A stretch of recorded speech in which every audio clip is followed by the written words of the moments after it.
There is an old saying, don't buy the house, buy the neighborhood. There is another old saying, it is easier to love the whole humanity than to love your own neighbor. There seems to be a stark contrast in the perception of neighborhood in the two sayings. But actually, they are saying the same thing. And how is that? Well, beyond our own family, it is the neighborhood that we come across when we set our foot outside our house. In spite of the fact that in today's world of connectivity, we can choose to remain oblivious to our neighborhood, yet there will be instances which will show us that we will be doing that at our own cost. Man, being a social animal, has to deal with his neighborhood first before society at large because of these reasons.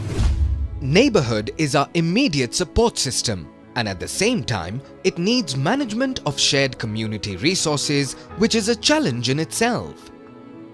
So, let us understand how neighborhood dynamics play out on the ground. 1. Security. We all know that without a secure neighborhood, a good night's sleep is simply unthinkable.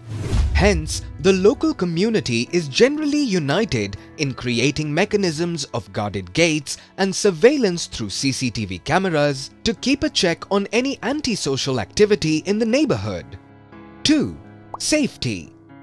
Good neighborhoods are usually conscious of safety needs of their residents, especially children and elderly, who use common spaces for play and recreation.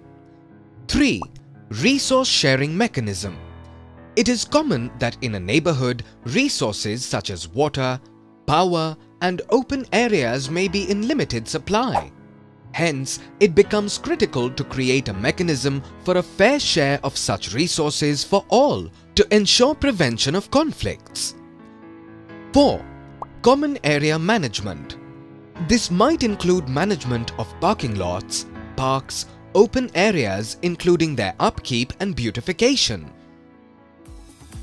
Another shared space may be the airspace around us.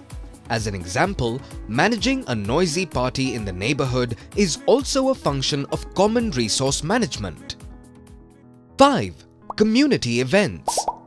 Good neighborhoods are known to host community events like celebrations of festivals for their constituents that not only require an initiative for arrangement but also skills to ensure the participation of all.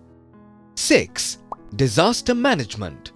Neighborhood naturally becomes the first source of help in case of any disaster situation, which may be common to all like an earthquake, or which may even be a personal emergency of a resident. 7. Community services. A space for common gatherings for a family situation such as personal celebrations or even deaths. Also, availability of conveniences like local shopping are examples of a well-managed neighborhood. Wow, isn't that a lot? And we don't even realize the value of our neighborhood. But how is all this managed? Well, management of a neighborhood community is a function of peer volunteership. A common format for such management is residents' welfare associations or societies, which are voluntarily formed by the residents. Lucky neighborhoods are those where people find some committed individuals who give their personal time for smooth running of a welfare society. Hence, it makes sense to invest in our neighborhood and also invest time in voluntary work associated with that. Because along with all other benefits, it also increases value of our property.